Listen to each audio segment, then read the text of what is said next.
Abooluganda ab'emikwano abako ne bekikwatako mwasiibye mutya ka vidiyo kano nsaba mukantambulize katuukeeyo yonna gye kasobola otuuka. Bannange Mama Nakiwala ndiwo okutegeeza mbu nno tukulaba, tukutaddeko amaaso, tukutaddeko amatu. Judicial system ye Uganda tubalaba, tubataddeko amaaso, tubataddeko amatu.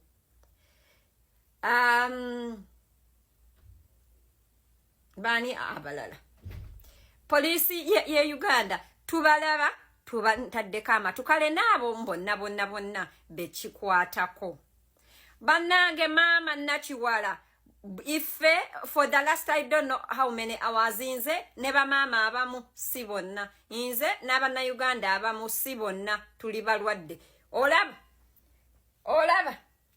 Olaba twasiibye ku bitanda kututeekako macupa nga tugamba we are seeing what you are doing but we are losing hope.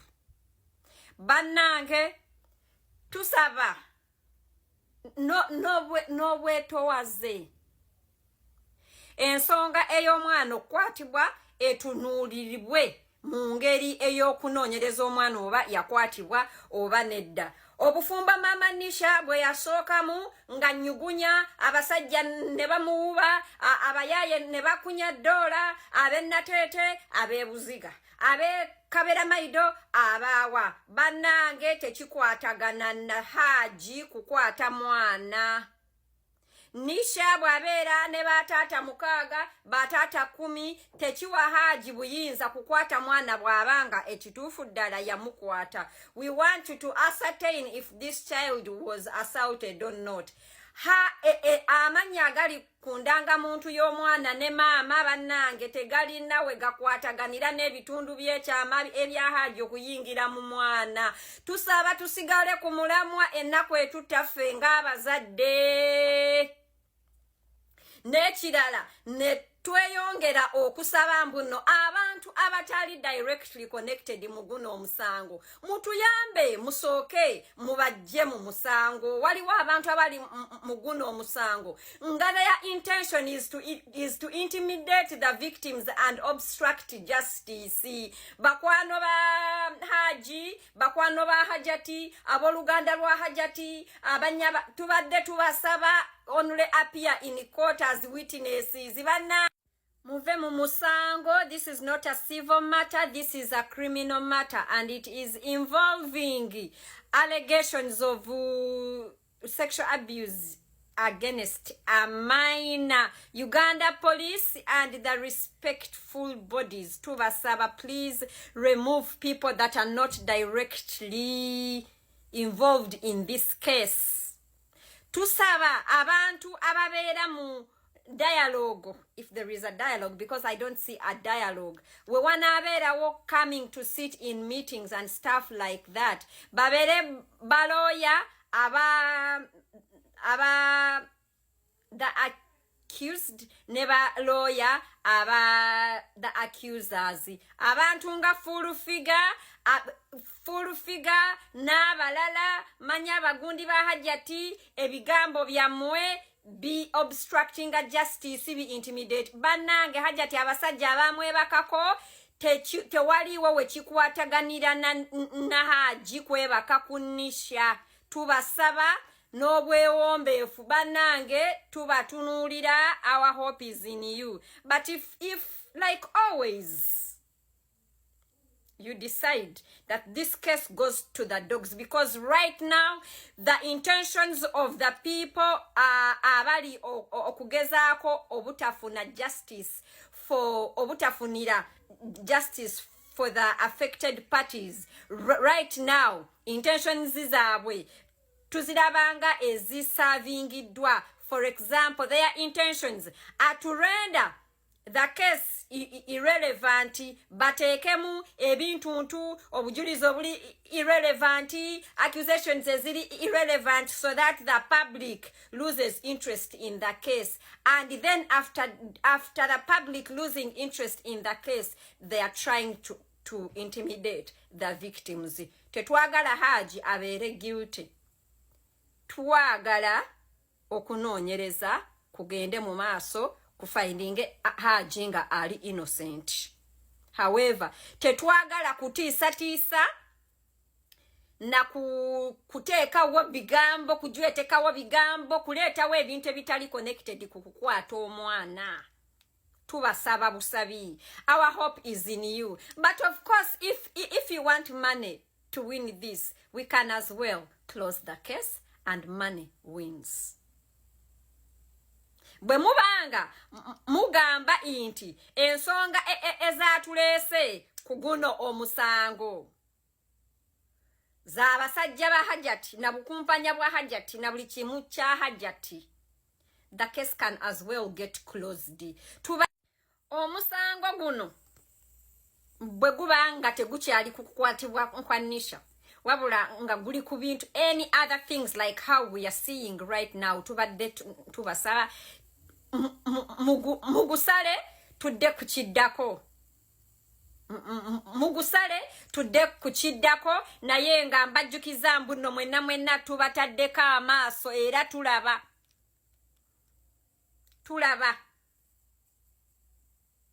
tubataddeko amaaso, tulaba wekitiibwa Nakiwala, tulaba naye nga Haji bw'obeera sigamba mbuno you're using money. If you're using money to pay off people, to intimidate victims, if you're using money to buy your way out, if you're using money to buy freedom, my dear friend, you will buy it, because in Uganda everything is possible. Money works and bullshit. Money talks and bullshit works in our country, Uganda. But that is gonna make you broke for the rest of your fucking life. Because everybody who is serving you right now is serving you because they know you're gonna give them something. I really hope at the end of the day, justice is served to whoever deserves it. Spice Diana, Namkwaya Diana, happy birthday to you. Katusubire mbuno mukama waffe agenda kukukwasaganya bulungi, akuwa ebyo byonna ebirungi byoyagala, akuwa obulamu, akuwa ssente, akuwa n'ebirala ebirungi nga wadde already ebirala yabikuwadda. Ngambanga ettutumu yalikuwadda, ngambanga ssente nga wadde ayina okwongerako naye era toli bubi. Kaakati awo kukukuwaawo awo wennyini badiyale mukimanyi mbu no mukama waffe okumanya ayagala Daaya yamuwa omwami. Gwe badde okimanyi mbu no Daaya alina omwami? Gwe Kasoddaali eyo badde okimanyi mbu no Daaya bagenda kukyala? Imbu bagenda kukyala end of the year omwaka gubulwako emyezi egyo wagindaba 2 November ne December, era nga badiyale mbanjulira omwami agambibwa imbu asuza Diana muggulu namusiibya muggulu kwegamba Daaya baana mumulabawo mugamba Daaya ali lubuto, Daaya tali lubuto, Daaya ayina love weight, Daaya ayina happy weight, Daaya ayina weight eyo musuutasuuta n'omubibita.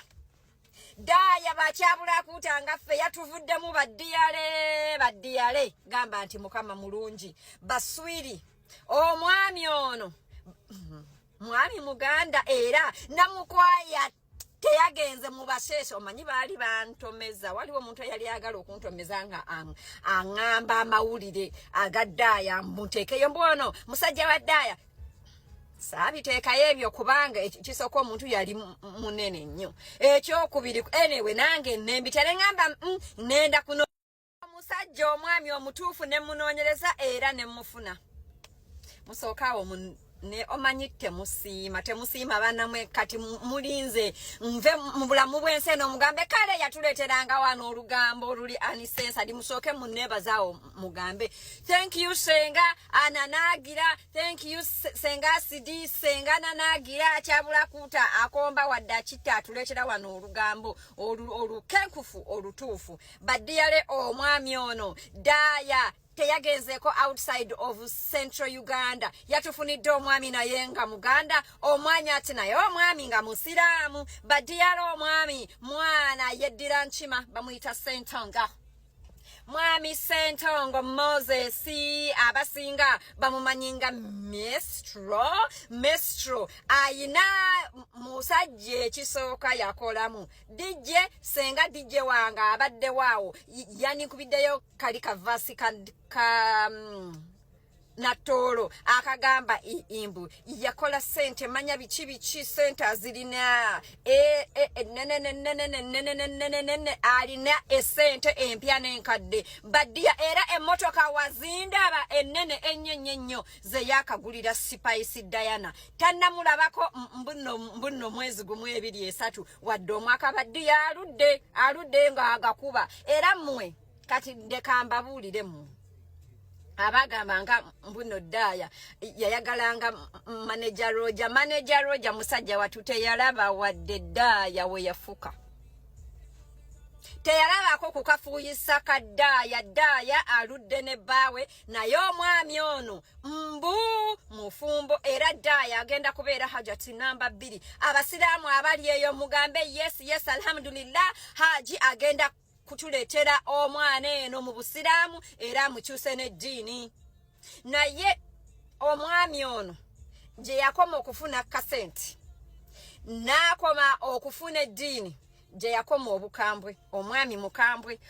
mukambwe ennyonnyo era Daaya mutayitimakinga era omwami ono bw'anaamala okuwasa Daaya tujja kusaba kimu atuyambe atulekere Daaya nga atukubirayo akayimba nkamu mu mwaka nga Leema wa Amuza kubanga omwami mukambwe ate afuga musajja musiraamu omwerabidde nga Muganda afuga Daaya naye nga Daaya ali happy omanyi kirungi nnyo omuntu gw'oyagala okufuga omuntu gw'oyagala okukolerako ebbuba n'okufuga kiragambo nno takwagalako muntu omulala badiyale kale omwami yoyo ayina akola mu mataka akola mu golodi amayumba real estate golodi amamotoka badiyale that guy has shares in Swangs Avenue wakati ate lwaki Daaya tamutwala mu Swangs Avenue simanyi nange naye nga alina shares mu Swangs Avenue era alina mu shares nga nneneko kubanga nawulidde imbu Benani alina mu 33% oli omulala 30% kati ekyo tekirekera ono omwami around 40% oba more than 40% byebyo era nga omwami kale in short omwami sente is not his problem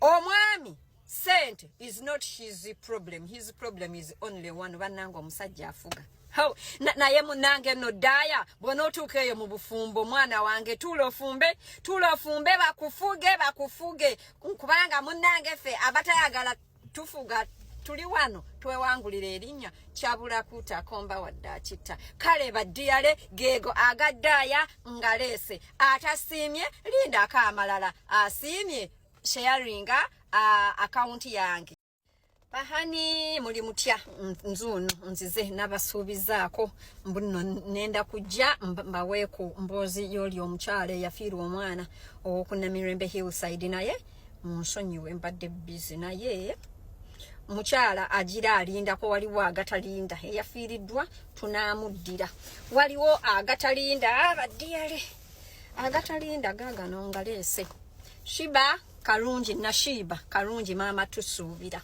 omulungi Queen Kama munange mwena mukimanyi mbuno Sheebah yatuuse wane Canada naku ziizo emabega era nga mwabadde mumujwetekako ebigambo mbu yazze kuzaalira wano ekyo sikiinaako bukakafu sikimanyi naye nga yalukize nga ye intention to travel era kyemmanyi Sheebah ayina wano show ng'olunaku lw'omwezi lumu oba 2 November ako kalango nkabakubidde abaagala okulabako ku Sheebah ng'ayina olubuto nga banange Karo DJ Karo mpe ssente ez'akalango omanyi temwagala kusasula naye akakalango nkakubye ng'olunaku lw'omwezi lumu oba 2 oba lumu 2 I think lumu ayina wano show kati Sheebah olwatuuse ku kisaawe nga bambuuza na Sheebah oze kukola ki n'abagamba nzize ku performinga n'amugamba yiye olwaki oze ku performinga kati nga shoyo ya oba lumu that is like a long gap. Why did you decide to travel now? Nange simanyi nze naawe lwaki yabagambye mbuno ya traveling at that time oba yabagambye ali lubuto yabadde ayagala atuuke eno wiiki awumuleko wiiki eddako then eddaka ayimbe simanyi nze naawe naye nga bamu question nze lwaki yayingidde mangu okitegedde ekintu ekyo n'abawa answers ze agaliwo gagamba imbu nkiddamu bannange mbu Sheebah abamugamba na Sheebah olabika wazze kuzaalira wano ne bamugamba na Sheebah tugenda kukuwa waliwo wano forms zo signinga ebeeranga mbuno oli ebeeranga remove like order to leave after your purpose of travel kati ndowooza engeri gyabagambye mbuno yazze ku performinga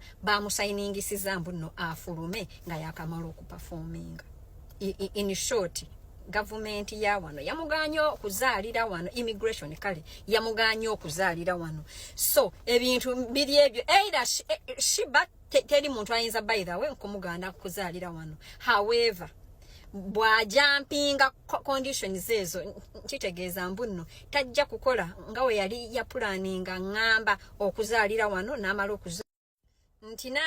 okuzaalira wano naddayo nga bwe yali ya planinga kuba Canada wano abantu bayingira ne bataba nkoneramu nobeerawo oba oyagadde ebbanga kyoba myezi 3 oba womala ne weddirayo kakati bwe babeera nga bamusayiningisiza kiri ekipapula ekyokuliivinga at the end of her purpose of travel kibeera nkitegeeza mbuno wa jumping ezo conditions abeera agenda kubeerawo asamba akajji